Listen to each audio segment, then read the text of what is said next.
This one was played in the team championship, so on Saturday. So he went for the French defense, and I generally don't have such a good repertoire against the French, but there's quite a lot of ideas that I just like to try out. I usually end up going for knight c3 here. It's the line that I know best, even though, as I'm saying, I'm not too familiar with all the different variations basically in lines. Anyways, against the what is this called? The whenever defense or variation, I decided to go for this line with knight g e2. He went for d takes e4. Just so you know, I think that the critical move here instead of bishop e7 is to take on c3 and go knight c6. This is quite a precise way to play, as black is immediately putting pressure on this pawn. Alternatively, knight f6 is possible, but it gives white a more comfortable game after bishop g5, and then let's say like h6 we take on e4, and yeah, it's less critical than this line with knight c6. So anyways, he went bishop e7. I don't want to get too deep into opening ideas or theory or whatever. Okay, so I decided to start being a bit creative with the knights. Honestly, I was just having fun. With knight f4, knight g5. This is not even good, but it's just a fun way to play. And in rapid and blitz, you don't get as punished as in classical. So he went for c5, take, queen f3. I'm just building a pressure. And here he made this mistake of going e5. So now I want to stop the position and ask you, how should white continue? You can stop the video now and think for 10 seconds. Okay, so I will reveal the answer. We go knight h5. It's not a particularly difficult move for an experienced player, let's say. The point is that I'm just threatening to either take on g7 or take on f6 in some cases, and he cannot take the knight because there would be a mate here on f7. So this was surprising because he took a long time here, a long thing to go for e5. But okay, I went knight h5, he went king f8 pretty quickly, as there's probably nothing better. But this just gives me an exchange, take on h7. But here, funny enough, an interesting moment arises because I am a pawn and an exchange up. But the question is, after this check, king e7, what is the best way to proceed for white here? And I can tell you that what I played in the game is not good at all, and pretty much, well, it gives black a lot of hope, to say the least. So this is a harder position. You can think on it for a second. Okay, so the move I went for in the game is not correct, and it is this g4. Just making sure the bishop can come back to civilization. So of course, white's problem is that these bishops are looking rather loose here, especially this bishop can't really get out. So we have to think of ways to get it out of there. So the best way to do it is to give this check on g5. Black goes f6. This is probably what he does. I mean, it's what I considered most critical during the game. And now we come back to e3.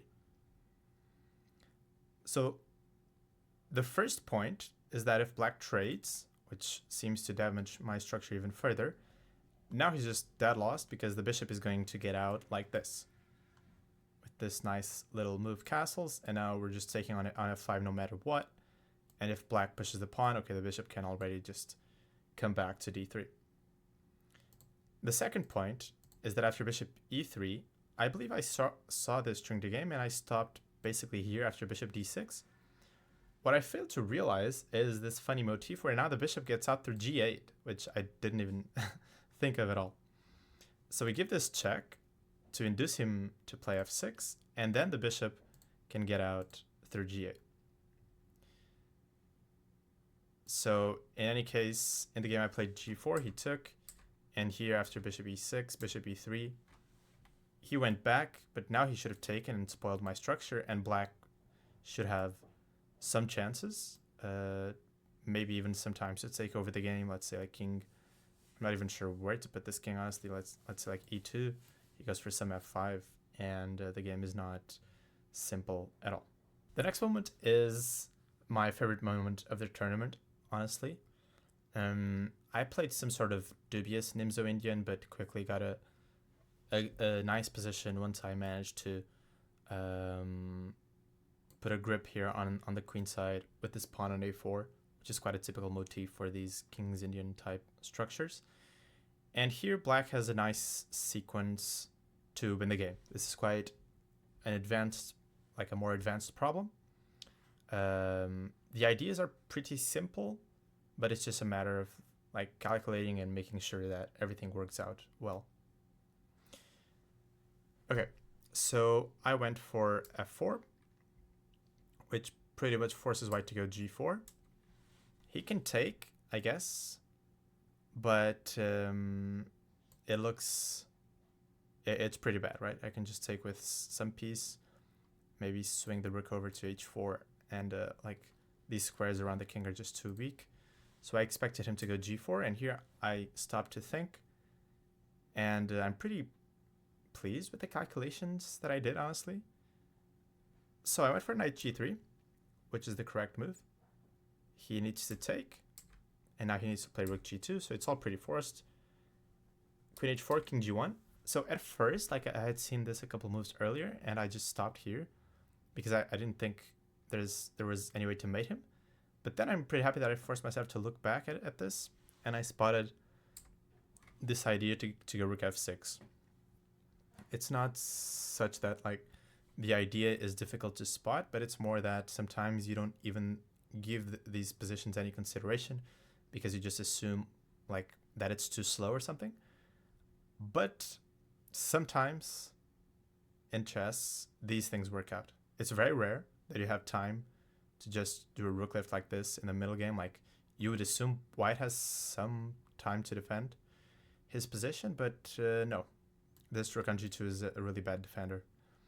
And the rook's just coming to h6 and then mate on h1. And it's unstoppable, which is the most interesting part of this. Like white doesn't even have a way to give up material or anything. Like the evaluation is like +5 or in this case -5 since black is winning.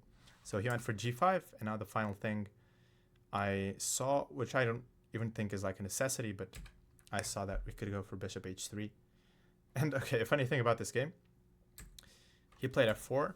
Okay, if he takes the rook, I believe this is literally mate on the next move with queen h2. He played f4, I took the rook, he took, and at this point, like I played rook takes f4, and you know, when you deliver mate to your opponent, you like extend the hand, as in, you know, good game, like the game's over. And I did that for like a split second, but he didn't like react, you know. So then I saw that it's not mate, right? But I thought this was mate for a second, but it's not mate, and I apologized and like started laughing in the middle of the game, which was pretty embarrassing, honestly. Okay, king e3, and the finish was pretty fun as well. I made a bishop and made it an f2. Okay, so the next tactical moment comes in this game against GM Platon Galperin from Sweden. This was a very important match for us, since if we won, we could have been playing for the first place. And I have a very pleasant position here. This came after like a successful Bogo Indian, I would say. And I was just trying to find some win, like every move, because his king was stuck on f1 and g1 for a really long time. And I just thought that I was eventually going to get something going. So I thought for a while here, and I'm going to reveal the answer now. I came up with bishop takes h3, which is the correct move. But I was displeased to see, is that a word? It might be a word, that it's not as strong as I thought. Okay, so he needs to take with the king. If he takes with the bishop, I'm just taking on f3, and I'm just up a pawn. The game's not over, but it's just a clean pawn. So he takes with the king, and now my idea was to give this check. King h2, check. King g1, e4. And the point is that the knight cannot move because I'm taking on f2 with mate. So I'm regaining the piece with interest. But he defended really well, and I did not expect this next move from him. I believe I just looked at bishop h3, and even that was causing me some level of concern, like this takes. Okay, I realize now there isn't queen b1 because he just comes back. Yeah, so takes. And now he takes here. And what was I looking at? Or maybe it wasn't bishop h3, maybe it was like, okay, I can't remember already, but there was something here that caused me to spend quite a lot of time. Maybe it was like rook h4 here and then rook f4. It might have been this, yeah. But anyways, I should have some ways to keep some pressure there, but instead he went rook h4, which is a really strong defense. And after I take, he takes. He cannot take with the queen, by the way, because there's rook e1, forcing bishop f1, and now the queen has no defender. But instead he takes with the bishop. And now I really thought for a long time. I used up all of my remaining time, pretty much. And eventually I got down to like 20 seconds or something and honestly started panicking a little bit, and I just didn't want to lose anymore. But yeah, I really just thought there would be something here. I mean, the knight is so tricky in these positions. And there's all sorts of ideas. There's knight e3, because like I'm cutting the connection between the queen and the bishop. There's rook e3 with the same idea. Of course, there's these checks that you have to consider, and there's knight e5, there's knight f6. Okay, I decided to go for rook e3 in the end. He needs to take. I take with the queen, and he was very practical here. He just took on g4. I mean, of course, I spent some time thinking about queen e1, but at the end of the day, he doesn't really have a clear next move. Sometimes these things are hard to think about under pressure, like under time pressure. These things like, oh, but he doesn't have a next move, because you just sacrifice material. You saw that he consolidated his position, and yeah, you just think you'd like that your sacrifice doesn't work. But here, yeah, the problem is that white doesn't really have a next move, so black is completely fine. But instead he just took here, and I tried to play this for a little bit, but it's very hard to win with my king wide open like this. And he went for this queen h4, queen c2. I offered it a draw, and he swiftly accepted. Okay, so the next moment is rather more simple. It's white to play and win. Okay, so the move I went for in the game doesn't really spoil anything, but the strongest move is just bishop takes g7, which is not really difficult, like, for a strong player. And it is a very standard tactic. Like, I'm just destroying his king. The knight is so far away from the defense, so I'm just giving this check. It's all forced, and now I just lift some rook up. This one, I guess. And I guess there's something to calculate with, like rook e8, but probably not too much. And yeah, instead I went for a4, knight a7. This doesn't really spoil anything, but he has to give up a pawn here on d4, which, of course, in practical terms, he doesn't really want to do. I mean, it might be better than the other move which he played with, which is knight e7. And now I can just take bishop takes g7. And it's the same thing. So yeah, this one was just simpler. So the next interesting moment came in the 5th round of the individual tournament. So the tournament on Monday, or Sunday, that is. And this is a game that I lost quite shamefully. And yeah, it's white to move this position. He's a pawn up, so I'm a pawn up. But the problem is that obviously the bishop is stranded on a6. There's no clear way for black to take it yet, but you do have to figure out a way to get the king involved somehow. So we're basically choosing between king c3, king d3, king e3, king c2, and you have to find the right path for the king. Okay, so what I did in the game is I played king d3, which is a big mistake. Because what I missed is that after knight d5, threatening this fork, I go a3, and he goes knight e7, right? And this weird maneuver with the knight just takes away the only square the bishop has left. And next up, he's just playing king b6 and trapping my bishop. And here, it all went downhill because I played a4 out of panic, pretty much. And he just takes it. And I even thought I had some chances to win here, but it's really the knight that's dominating this position. It's interesting to note how the bishop is so much better when there's an outside passed pawn. So let's say this pawn was here and this pawn was here. White would be playing for the win in most cases, since the bishop is really good at defending the outside passed pawn. And yeah, the outside pass pawn is just such a major asset in these endgames because it forces my king to come around and take it at some point. And meanwhile, black is just taking here and coming. He's much faster coming with the king to this side and taking the pawns. So this is still a draw, but I was pushing for a win unfoundedly and eventually lost. Instead, I had a couple ways out. One was to go king e4 here, which I briefly considered, and trying to give up the bishop because in a lot of these scenarios, the knight ends up being a really poor defender of the pawns. But for some reason, I missed that I can take on b5 here. If I had seen this, I would have probably gone for it. Because I only considered king e5, but now he takes, and the king is not fast enough to take all the pawns and promote, because black is also taking this one and promoting the b pawn. So it's really important that I get rid of this pawn first, and then I go king e5 and king f6, and white is never losing this. The engine says he's also not winning, but he's definitely never losing. Anyways, instead of all this, much stronger, instead of king d3, was to go king c3. Okay? And now the point is, after a check, I go king b3. And now, first of all, if the king just approaches the bishop gets out. And now I'm just a clear pawn up. And black doesn't have that much counterplay. I mean, it would still be very tricky to play this in a time scramble against the knight, but white is technically winning.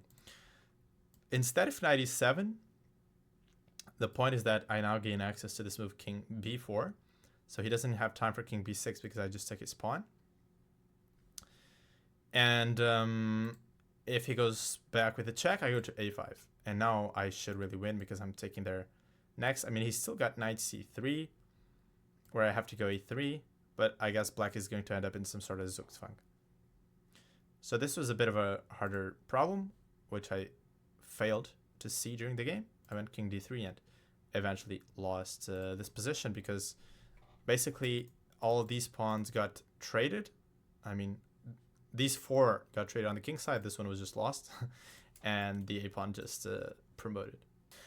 Okay, so the final moment that I want to share with you in this tournament is not really a tactic, but it is just a completely absurd moment that happened. And this was in the team event as well, so it's even a bit more painful, or much more painful.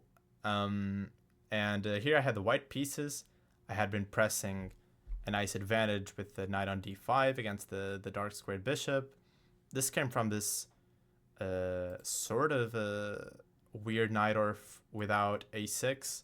So I don't even know the name for this variation, but it's where black allows this check on b5. It's supposed to be a bit dubious, but as with a lot of things nowadays, it's been tested out in the elite level as well. It's sort of playable, I guess. But anyways, I got a very nice advantage. But around here, my position was starting to feel way too loose with these squares on b3, d3, the pawn on e4. And here I had foreseen this idea from him. I went rook c2, queen a4, and my idea, which I played in the game very confidently, was rook e2. And after queen takes e4, I went knight f5, immediately blitzed out. Knight f5. And I thought I was going to win the queen. After I played it, my opponent didn't look shocked or fearful in any way. So I realized that, I probably messed up. And then I realized that the pawn was no longer on e4. So he just took the freaking knight. And I resigned in, a couple moves. So when I was calculating this back here, I thought that after rook e2, queen takes e4, I thought that when I played knight f5, I hallucinated that there was still a pawn on e4. So this was just a funny moment where, yeah, like 2400 player just blunders a piece and a pawn, just blunders everything like in 1 or 2 moves with a lot of time on the clock. I mean, a lot of time for a rapid game, so maybe like 5 minutes or 6 or something. So this was just a funny moment to share with you that every player, every chess player blunders, no matter how strong they are. Okay, guys, so that's all for me today. I hope you enjoyed this little recap / vlog of my tournament, and I'll see you soon with more videos. Bye.